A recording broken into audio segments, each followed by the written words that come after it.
JFK, John Fitzgerald Kennedy. John Fitzgerald Kennedy fue el 35º presidente de Estados Unidos.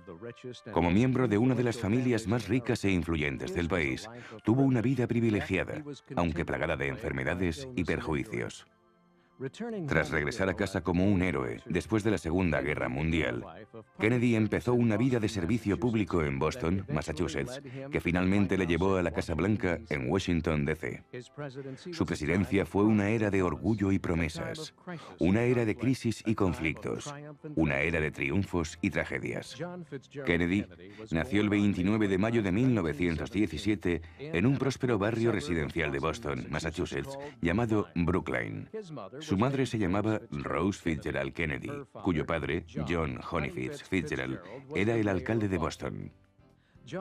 El padre de John Kennedy, Joseph P. Kennedy, también fue un hombre de éxito, aunque procedía de una familia humilde. Era hijo del dueño de un bar, pero trabajó duro y se esforzó en el colegio. Le fue tan bien que llegó a ser el primer Kennedy en asistir a Harvard. Tras graduarse, se dedicó a la banca y las finanzas. Declaró con audacia que quería ser millonario a los 35 e iba en buen camino. El matrimonio entre Rose Fitzgerald y Joseph Kennedy hizo más que unir a dos jóvenes enamorados en matrimonio. Unió a dos familias de Massachusetts prósperas y poderosas. Los Fitzgerald y los Kennedy se hallaban normalmente en extremos opuestos en cuanto a temas políticos y elecciones. El padre de Rose fue elegido para el Congreso 3 veces seguidas. Irónicamente, la cuarta vez fue derrotado por el padre de Joseph, Patrick Kennedy. Sin embargo, a través de la unión de Rose y Joseph, las dos familias que habían sido rivales oficialmente ahora estaban unidas. John Kennedy tuvo suerte de haber nacido en una familia adinerada. Por desgracia, ahí se acabó su suerte. Nació con una enfermedad suprarrenal que casi lo mata al nacer. Estaba tan enfermo que el día que nació, le practicaron el ritual católico de la extrema unción. Esta solo se practica a la gente en su lecho de muerte. Pero John era un luchador y sobrevivió a esta batalla contra la enfermedad, además de hacer frente a muchas otras durante su vida. John tenía 3 hermanos y 5 hermanas. Estudió primaria en Dexter, escuela a la que también había ido su hermano Joe. A los 13 años, John empezó a ir a un instituto privado en New Milford, Connecticut, llamado el Canterbury School. Se puso tan enfermo en aquella época que se vio forzado a abandonar el colegio y volver a casa para recibir tratamiento. Esto se estaba convirtiendo en algo muy frecuente en la infancia de John. Tras su recuperación, fue a un prestigioso instituto llamado Code Preparatory School en Wallingford, Connecticut. A John le gustaba ir a clase y disfrutaba aprendiendo. Su asignatura favorita era historia. No solo se graduó en 1934, sino que también le votaron como el estudiante con más probabilidades de tener éxito, a pesar de sus notas mediocres. Enseguida, John decidió ir a la universidad. Durante un corto periodo de tiempo, John fue a la universidad en Londres, pero se vio forzado a dejarlo otra vez por una enfermedad. Cuando se recuperó, quiso volver a clase enseguida. Con un poco de ayuda de su influente familia, le admitieron en la Universidad de Princeton. John fue a Princeton impaciente por aprender y explorar. Por desgracia, volvió a enfermar cuando iba a clase allí. Se vio forzado a abandonar su segunda universidad y buscar tratamiento. En 1936, completamente recuperado de su enfermedad, empezó a ir a la Universidad de Harvard, en la que se había graduado su padre. En esta época tuvo que hacer frente a más batallas por su salud, pero persistió en todas. De hecho, John jugó en el equipo de fútbol de estudiantes de primer año de Harvard, aún pesando solo 67 kilos, un testimonio de su voluntad y determinación para superar todos los obstáculos. Tras su primer año en Harvard, el presidente de los Estados Unidos, Franklin Delano Roosevelt, le otorgó a su padre, Joseph, un puesto de prestigio en el gobierno federal. Se convirtió en embajador en Inglaterra. Trataría temas de interés político entre Gran Bretaña y Estados Unidos. En Harvard, John volvió a enfermar y tuvo que dejar las clases por un tiempo.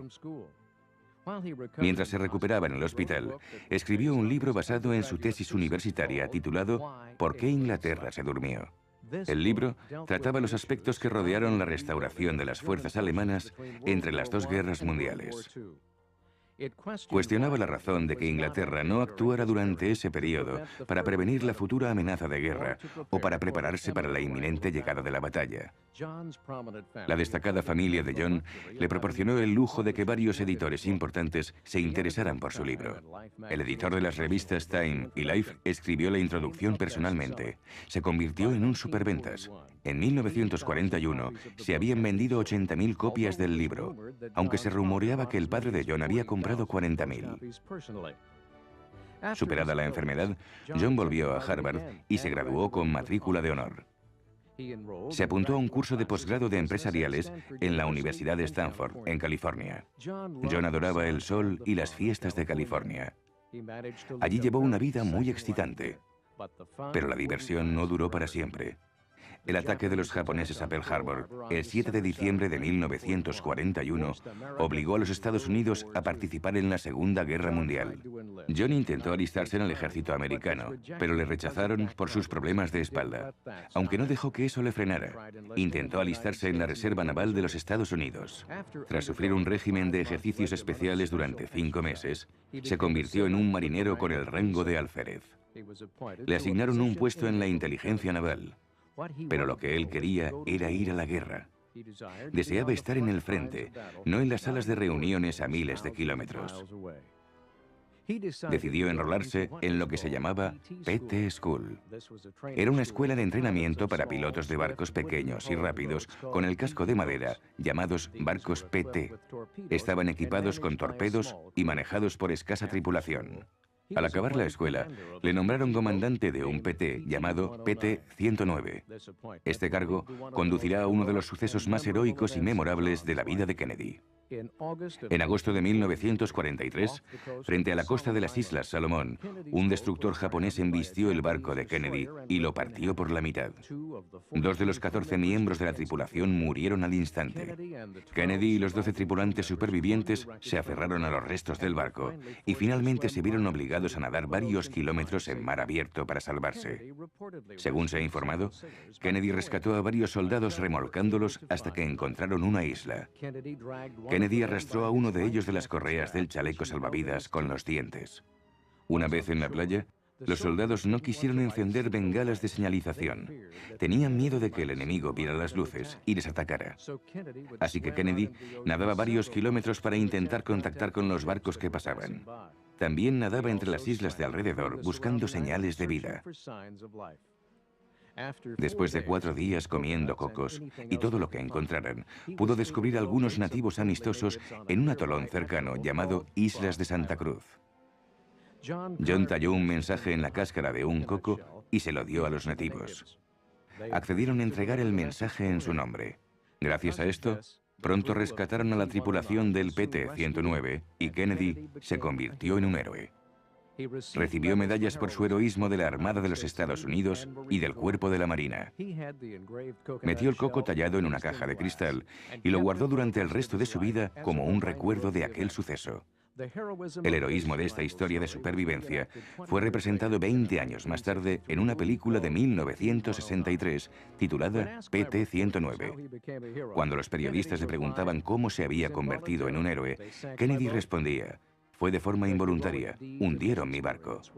Estas hazañas históricas no le consolaron en las tragedias de los años que seguían. Las heridas de guerra le obligaron a operarse de la espalda. Mientras se recuperaba en el hospital, su hermano mayor, Joe Jr., murió cuando pilotaba un bombardero experimental sobre Europa. Su familia quedó desolada. La muerte de Joe tendría un profundo efecto en la vida de John. Antes de morir, estaba previsto que Joe, al ser el hijo mayor, se dedicara a la política cuando finalizara la guerra. Con su muerte, la carga de convertirse en político cayó de lleno sobre los hombros de John. Más tarde, cuando era senador de Estados Unidos, dijo: «Del mismo modo que yo me dediqué a la política porque murió Joe, si algo me pasara mañana, mi hermano Bobby se presentaría a mi escaño en el Senado. Y si Bobby muriera, Teddy asumiría el cargo». En 1946, John Kennedy se presentó al Congreso por el Distrito 11 de Massachusetts. Era un recién llegado a la política, pero el nombre de su familia era suficiente para financiar y ganar su primera campaña. Ganó al primer intento con un 42% de los votos populares. Los congresistas veteranos se referían a los que llegaban nuevos cada año al Congreso como la clase de primer año. Kennedy entró en la clase de primer año de 1947, el mismo año en que lo hizo otro congresista importante y futuro rival de Kennedy llamado Richard Nixon. Kennedy permaneció en el Congreso durante 3 mandatos y desarrolló las herramientas que algún día necesitaría para gobernar el país. En 1952, decidió presentarse al Senado contra el famoso candidato republicano Henry Cabot Lodge. Con la ayuda de su familia, sobre todo de su hermano Robert, que dirigió la campaña, Kennedy ganó las elecciones por 70.000 votos. Como senador, luchó por una legislación basada en la reforma laboral y en los derechos civiles. En el área de política exterior, adoptó un punto de vista estrictamente anticomunista. Al año siguiente conoció a su mujer, Jacqueline Lee Bouvier. Jacqueline, o Jackie, como se la conocía, era una mujer de éxito independiente. La nombraron debutante del año en su instituto en 1947. Después asistió al Vassar College durante un corto periodo de tiempo y luego se cambió a la Universidad George Washington, donde se graduó finalmente en 1951. Jackie era una mujer especial. Un día se convertiría en la envidia de todas las mujeres americanas. Era guapa, culta, tenía éxito y estaba a punto de casarse con el joven senador de Massachusetts, John Fitzgerald Kennedy. El noviazgo fue corto. En septiembre de 1953 se casaron en Newport, Rhode Island. Fue una ceremonia de cuento de hadas, lujosa y perfecta. Más de 800 invitados asistieron a la ceremonia e innumerables periodistas cubrieron el evento como una noticia de lo más importante. Por el momento su vida era casi perfecta, pero en 1954 tuvo que operarse de la espalda de nuevo. Mientras se recuperaba, escribió otro libro. Describía los puntos de vista de héroes políticos estadounidenses que habían luchado por causas justas, pero eran impopulares. Incluía, por ejemplo, a John Quincy Adams y a Daniel Webster. Se tituló Perfiles de coraje. Se convirtió en un superventas igual que su anterior libro. En 1957 ganó el codiciado premio Pulitzer de literatura. Ese mismo año, el 27 de noviembre, nació su primera hija, Caroline Bouvier Kennedy. La publicación de su libro, junto con sus esfuerzos en el Congreso y el Senado, y su heroicidad durante la Segunda Guerra Mundial, ayudaron a filtrar el nombre de Kennedy por todo el país. Su nueva fama le colocó en situaciones que no hubiera imaginado. En 1956, narró un largometraje político que se proyectó ante la Convención Nacional Demócrata. Decidió intentarlo y ganó la nominación a vicepresidente, pero perdió contra un senador de Tennessee llamado Estes Kefauver. A Kennedy no le molestó perder, por el contrario, le inspiró. En 1958, Kennedy fue reelegido como senador de los Estados Unidos al derrotar a su oponente por más de 870.000 votos, el margen de victoria más amplio en la historia política de Massachusetts. Con el auge de su popularidad en su estado natal, Kennedy decidió que era momento de intentar conseguir un cargo más alto. El 2 de enero de 1960, John Fitzgerald Kennedy anunció su candidatura a presidente de los Estados Unidos. Esta campaña le enfrentaba a su viejo amigo del Congreso y entonces vicepresidente republicano, Richard Nixon. Esta campaña sería distinta a todas las que el mundo había visto. Fue la primera campaña retransmitida por televisión. Antes, la mayoría de los norteamericanos no tenían televisión. La popularidad reciente de la televisión proporcionaba una nueva herramienta que los políticos podían usar como púlpito. Esta sería la primera campaña de la historia completamente cubierta por la prensa y llevada en su totalidad a los hogares de casi todos los norteamericanos. Kennedy utilizó esta herramienta nueva y poderosa en su campaña. Su familia le ayudó a pagar los anuncios de televisión para promocionar su candidatura. Pero antes de que pudiera presentarse a presidente oficialmente, tenía que ganar la propuesta del Partido Demócrata. Propondría su candidatura junto a los demás demócratas que se presentaban. El Partido Demócrata decidiría quién sería su candidato. John se enfrentaba al líder del Senado por mayoría, Lyndon B. Johnson. Kennedy ganó la propuesta y le pidió a Johnson que fuera su candidato a vicepresidente. A partir de ese momento, Kennedy empezó a hacer campaña contra el candidato republicano, Nixon, en un ataque en el que utilizó todo su poder, intelecto y a todos los miembros de su familia. Por primera vez, se celebraron debates televisados entre Nixon y Kennedy.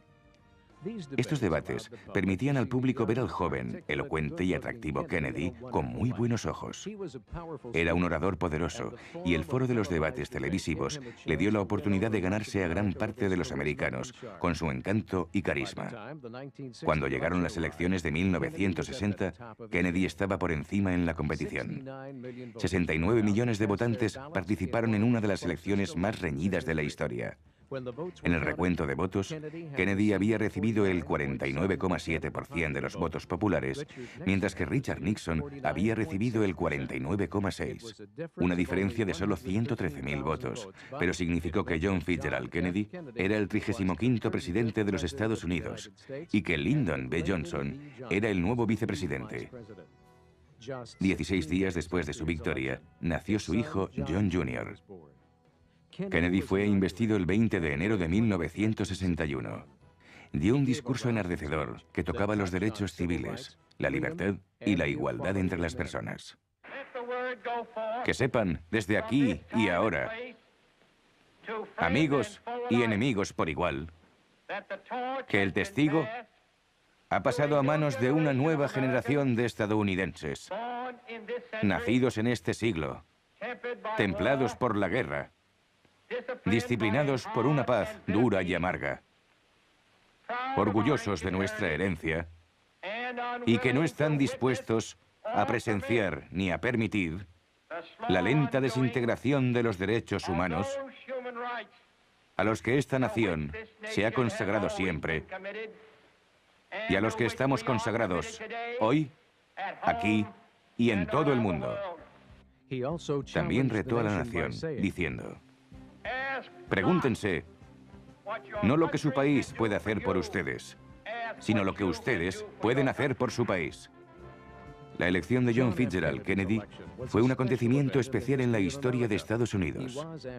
Después de todo, era el presidente más joven elegido nunca, el primer católico y el primer presidente nacido en el siglo XX.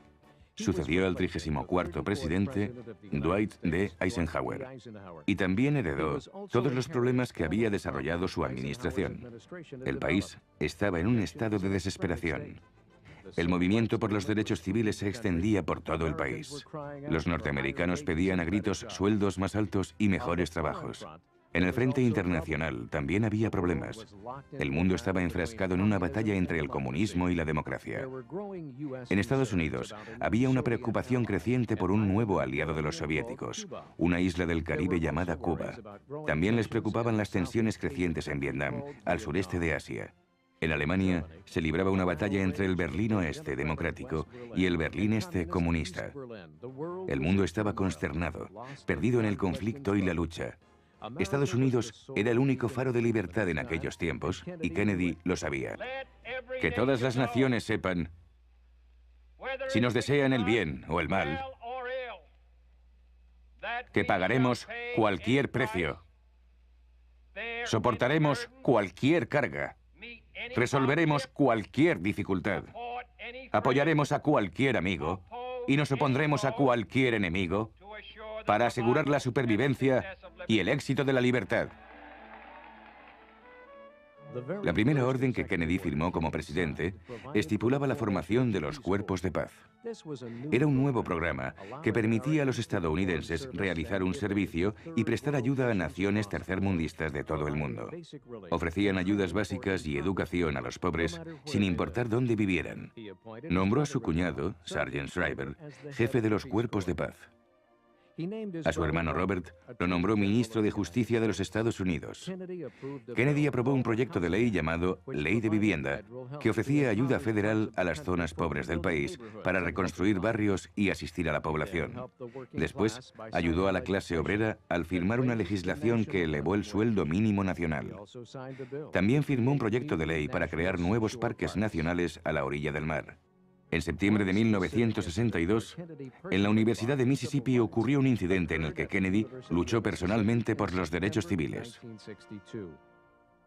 Un afroamericano llamado James Meredith intentó matricularse en la universidad, pero no le dejaron. Cuando Kennedy supo del incidente, dio un discurso en la televisión pública para pedir a la universidad que le permitiera al señor Meredith matricularse. El discurso causó una revuelta que duró 15 horas y acabó con la muerte de 2 personas. Se llamó a la Guardia Nacional para que detuviera los disturbios. Tras todo esto, se le permitió a James Meredith que se matriculara y algunos soldados se quedaron en el campus para garantizar su seguridad. En 1963 ocurrió un incidente similar en Alabama cuando se les negó la matrícula en la universidad a 2 jóvenes de color. Kennedy intervino otra vez y ganó el derecho a que esas personas se matricularan. Kennedy siguió luchando por la igualdad de derechos. En una encuesta de 1963, se preguntaba a los afroamericanos quién pensaban que había hecho más por los derechos civiles en Estados Unidos. La tercera respuesta más frecuente era John Fitzgerald Kennedy, siendo la NAACP la primera y Martin Luther King la segunda. El primer gran problema de Kennedy en cuanto a política exterior lo causaron las tensiones en Cuba de las que Eisenhower le había advertido. En 1959 tuvo lugar una revolución en aquel país. Había llegado al poder un nuevo líder comunista, Fidel Castro. Castro empezó a aliarse con la Unión Soviética y su líder, Nikita Khrushchev. Cuba estaba situada a menos de 160 kilómetros al sur de Florida. En abril de 1961 entró en vigor un plan para derrocar a Castro. Este plan, desarrollado durante la administración de Eisenhower, pretendía desembarcar en Cuba a un grupo de estadounidenses entrenados y exiliados de Cuba. Teóricamente, estos soldados desembarcarían en silencio en un lugar llamado Bahía de Cochinos. Por desgracia, el desembarco de tropas no fue silencioso ni indetectable. En el lugar, los esperaba el ejército cubano. La misión fue un completo fracaso. Murieron 114 hombres, 1.189 fueron capturados y 150 desaparecidos. Fue una derrota vergonzosa para Kennedy y para Estados Unidos. En una medida sin precedentes, Kennedy apareció en la televisión nacional y aceptó la responsabilidad total por esta misión fallida. Sorprendentemente, la opinión pública le aclamó. La batalla entre el comunismo y la democracia empezaba a favorecer a los comunistas. Para poner las cosas peor, la Unión Soviética estaba ganando lo que se llamó la carrera espacial. Consiguieron enviar a un hombre al espacio antes que Estados Unidos. En respuesta, pronto se envió al primer estadounidense al espacio, Alan Shepard, el 5 de mayo de 1961. Kennedy quería asegurarse de que Estados Unidos ganara la carrera por enviar al primer hombre a la Luna. Nosotros elegimos ir a la Luna. Elegimos ir a la Luna.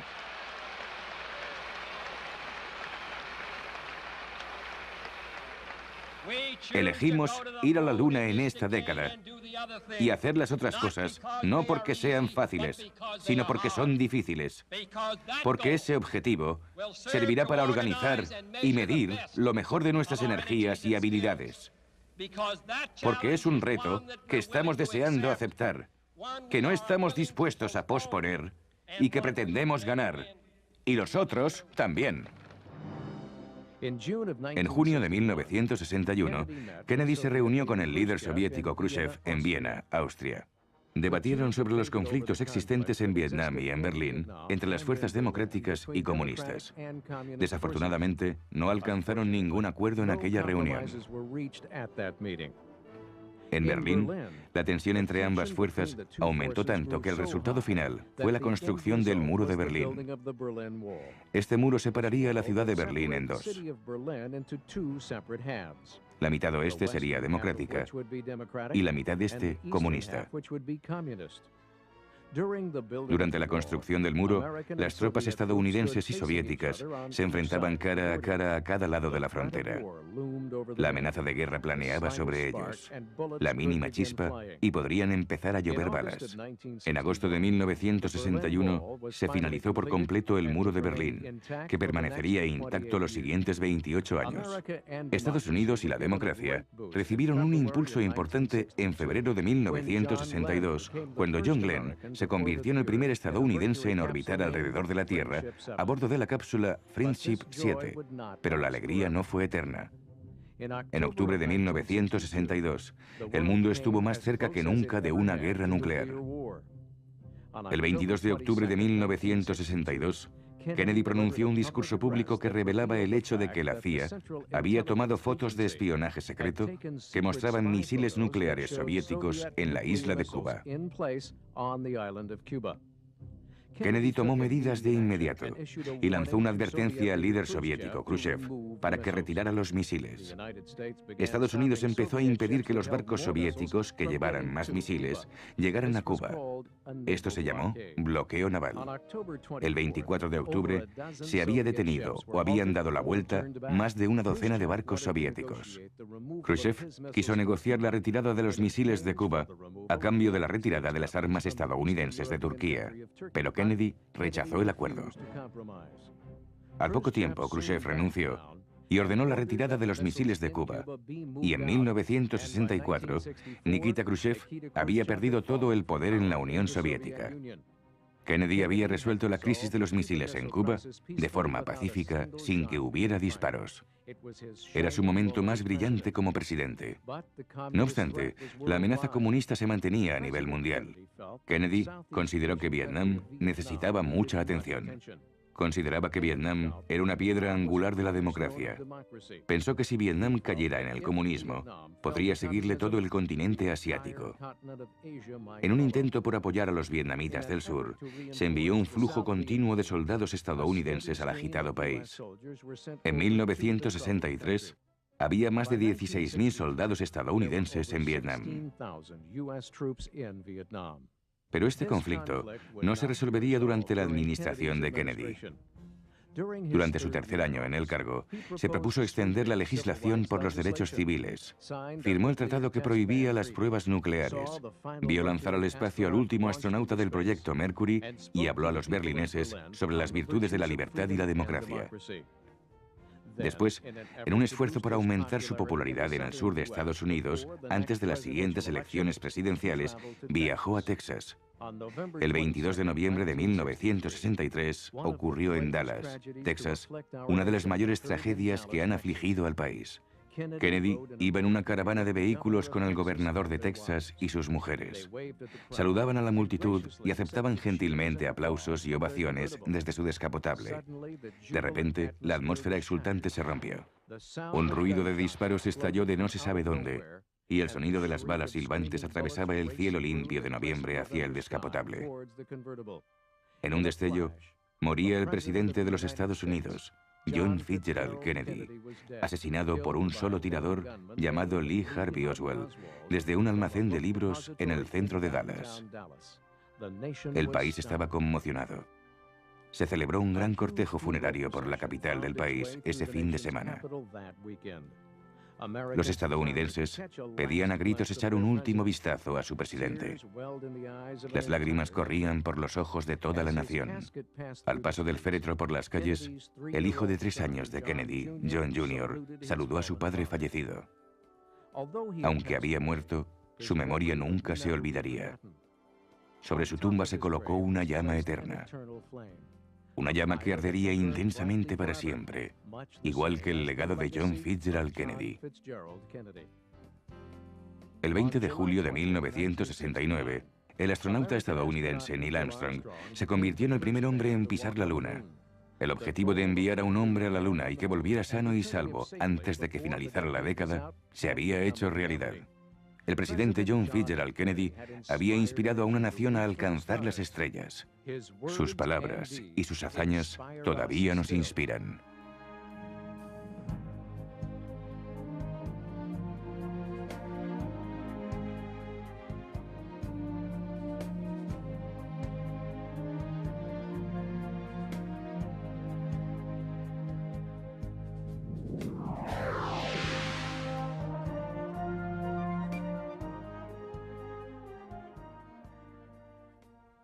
A los hogares de casi todos los norteamericanos. Kennedy utilizó esta herramienta nueva y poderosa en su campaña. Su familia le ayudó a pagar los anuncios de televisión para promocionar su candidatura. Pero antes de que pudiera presentarse a presidente oficialmente, tenía que ganar la propuesta del Partido Demócrata. Propondría su candidatura junto a los demás demócratas que se presentaban. El Partido Demócrata decidiría quién sería su candidato. John se enfrentaba al líder del Senado por mayoría, Lyndon B. Johnson. Kennedy ganó la propuesta y le pidió a Johnson que fuera su candidato a vicepresidente. A partir de ese momento, Kennedy empezó a hacer campaña contra el candidato republicano, Nixon, en un ataque en el que utilizó todo su poder, intelecto y a todos los miembros de su familia. Por primera vez, se celebraron debates televisados entre Nixon y Kennedy. Estos debates permitían al público ver al joven, elocuente y atractivo Kennedy con muy buenos ojos. Era un orador poderoso y el foro de los debates televisivos le dio la oportunidad de ganarse a gran parte de los americanos con su encanto y carisma. Cuando llegaron las elecciones de 1960, Kennedy estaba por encima en la competición. 69 millones de votantes participaron en una de las elecciones más reñidas de la historia.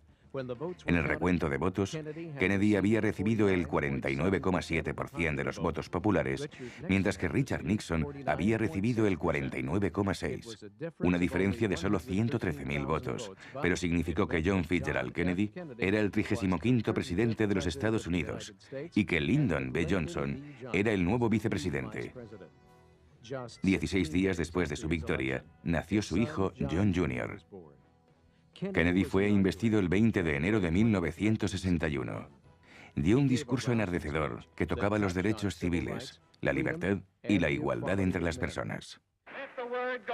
Que sepan, desde aquí y ahora, amigos y enemigos por igual, que el testigo ha pasado a manos de una nueva generación de estadounidenses, nacidos en este siglo, templados por la guerra, disciplinados por una paz dura y amarga, orgullosos de nuestra herencia y que no están dispuestos a presenciar ni a permitir la lenta desintegración de los derechos humanos a los que esta nación se ha consagrado siempre y a los que estamos consagrados hoy, aquí y en todo el mundo.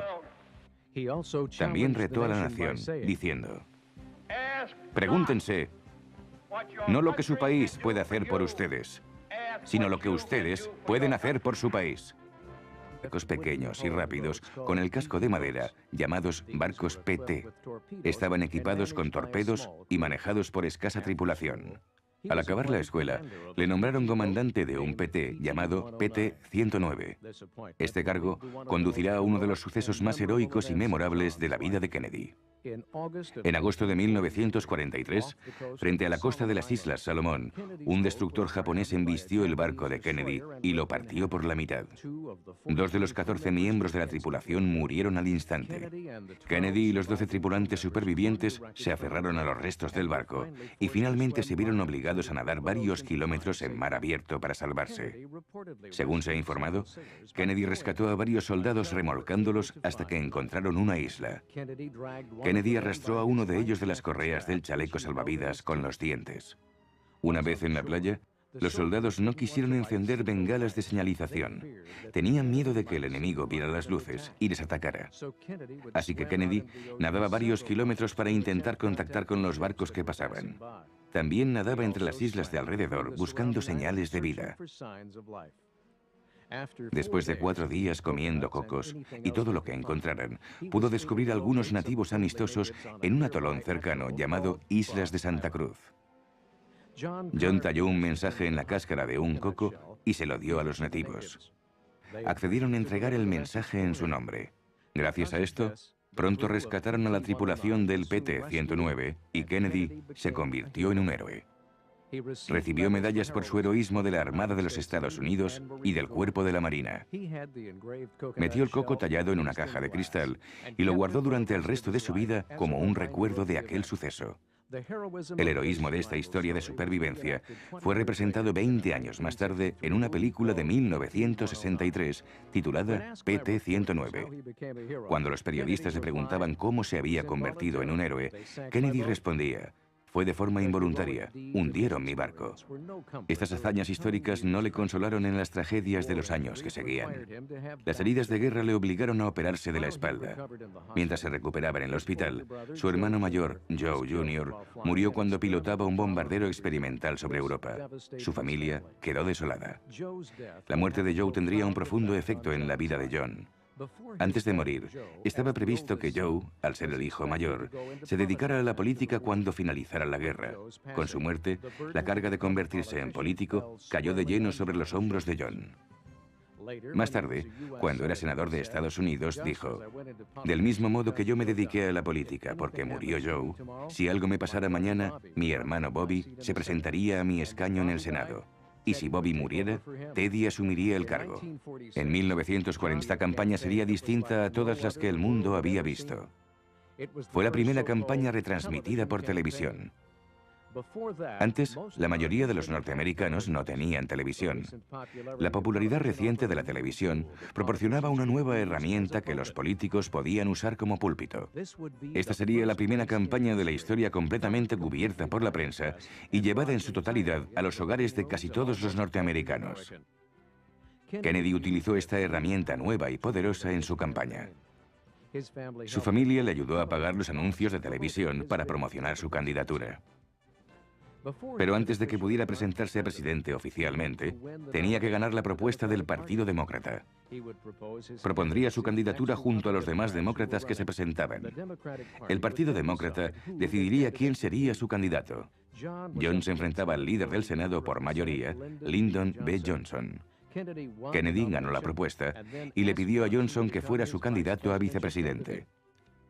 A partir de ese momento, Kennedy empezó a hacer campaña contra el candidato republicano, Nixon, en un ataque en el que utilizó todo su poder, intelecto y a todos los miembros de su familia. Por primera vez, se celebraron debates televisados entre Nixon y Kennedy.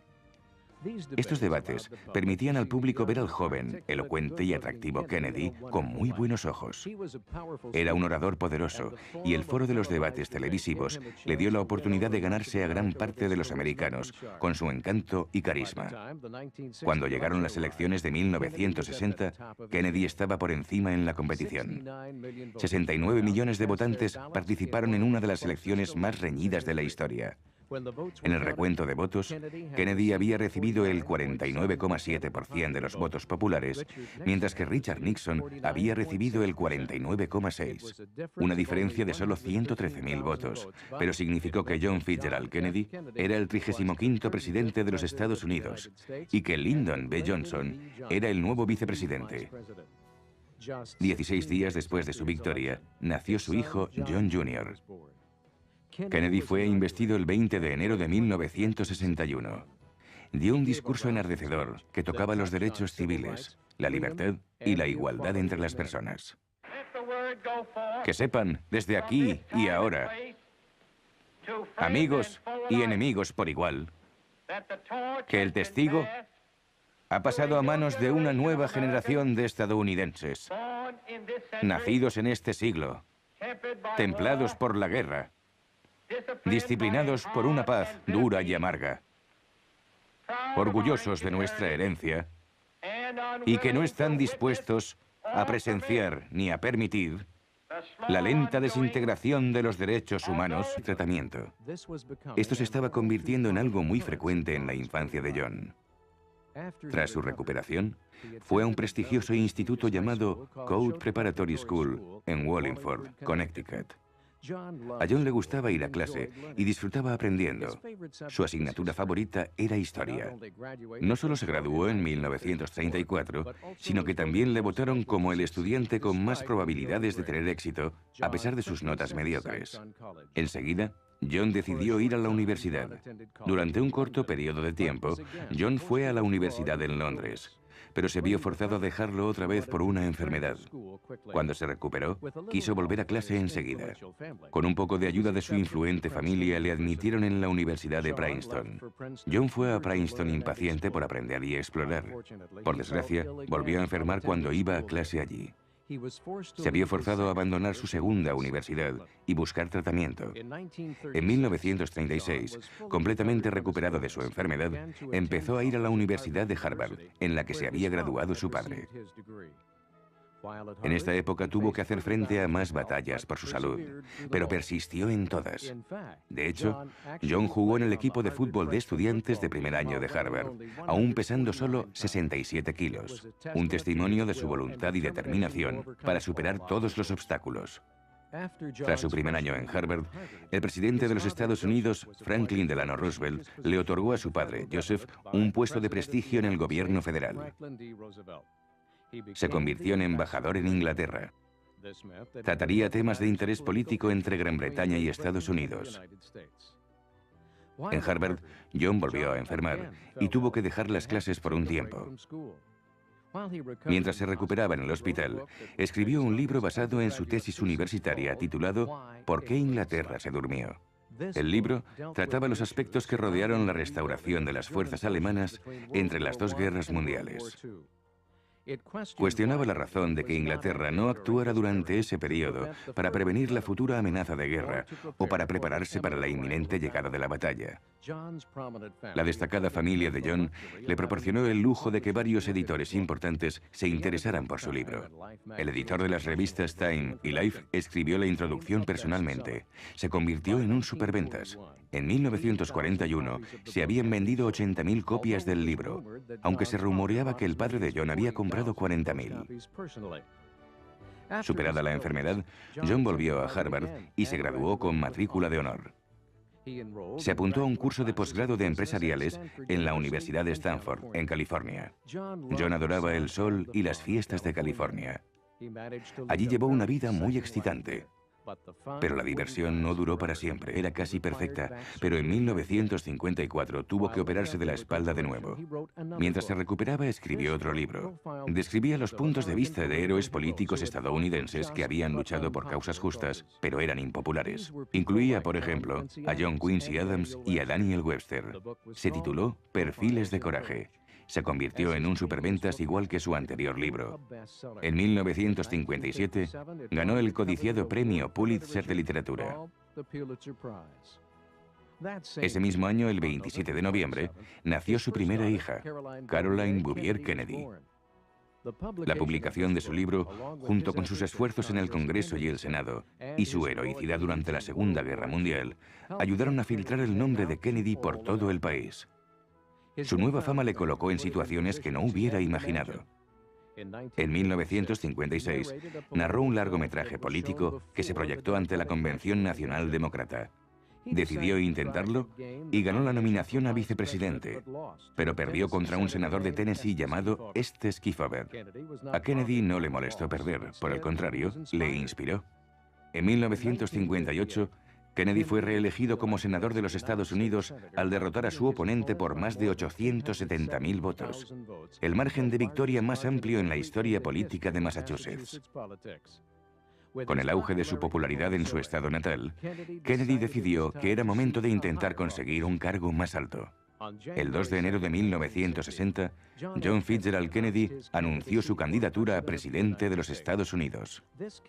Esta campaña le enfrentaba a su viejo amigo del Congreso y entonces vicepresidente republicano, Richard Nixon. Esta campaña sería distinta a todas las que el mundo había visto. Fue la primera campaña retransmitida por televisión. Antes, la mayoría de los norteamericanos no tenían televisión. La popularidad reciente de la televisión proporcionaba una nueva herramienta que los políticos podían usar como púlpito. Esta sería la primera campaña de la historia completamente cubierta por la prensa y llevada en su totalidad a los hogares de casi todos los norteamericanos. Kennedy utilizó esta herramienta nueva y poderosa en su campaña. Su familia le ayudó a pagar los anuncios de televisión para promocionar su candidatura.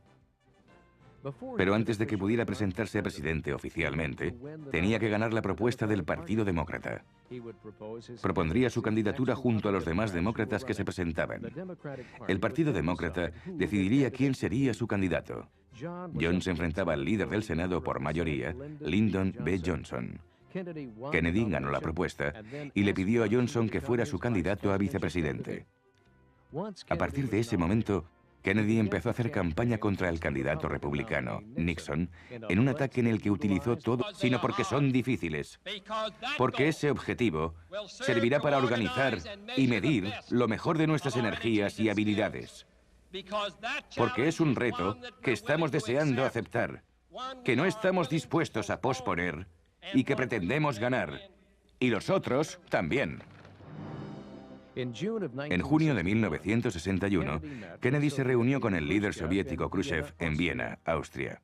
Debatieron sobre los conflictos existentes en Vietnam y en Berlín entre las fuerzas democráticas y comunistas. Desafortunadamente, no alcanzaron ningún acuerdo en aquella reunión. En Berlín, la tensión entre ambas fuerzas aumentó tanto que el resultado final fue la construcción del Muro de Berlín. Este muro separaría la ciudad de Berlín en dos.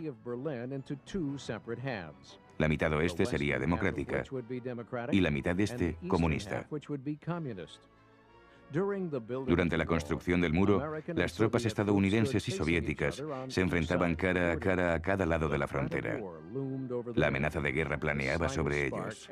La mínima chispa y podrían empezar a llover balas. En agosto de 1961 se finalizó por completo el muro de Berlín, que permanecería intacto los siguientes 28 años. Estados Unidos y la democracia recibieron un impulso importante en febrero de 1962, cuando John Glenn se convirtió en el primer estadounidense en orbitar alrededor de la Tierra a bordo de la cápsula Friendship 7. Pero la alegría no fue eterna. En octubre de 1962, el mundo estuvo más cerca que nunca de una guerra nuclear. El 22 de octubre de 1962, Kennedy pronunció un discurso público que revelaba el hecho de que la CIA había tomado fotos de espionaje secreto que mostraban misiles nucleares soviéticos en la isla de Cuba. Kennedy tomó medidas de inmediato y lanzó una advertencia al líder soviético, Khrushchev, para que retirara los misiles. Estados Unidos empezó a impedir que los barcos soviéticos que llevaran más misiles llegaran a Cuba. Esto se llamó bloqueo naval. El 24 de octubre se había detenido o habían dado la vuelta más de una docena de barcos soviéticos. Khrushchev quiso negociar la retirada de los misiles de Cuba a cambio de la retirada de las armas estadounidenses de Turquía, pero Kennedy rechazó el acuerdo. Al poco tiempo, Khrushchev renunció y ordenó la retirada de los misiles de Cuba. Y en 1964, Nikita Khrushchev había perdido todo el poder en la Unión Soviética. Kennedy había resuelto la crisis de los misiles en Cuba de forma pacífica, sin que hubiera disparos. Era su momento más brillante como presidente. No obstante, la amenaza comunista se mantenía a nivel mundial. Kennedy consideró que Vietnam, 16 días después de su victoria, nació su hijo John Jr. Kennedy fue investido el 20 de enero de 1961. Dio un discurso enardecedor que tocaba los derechos civiles, la libertad y la igualdad entre las personas.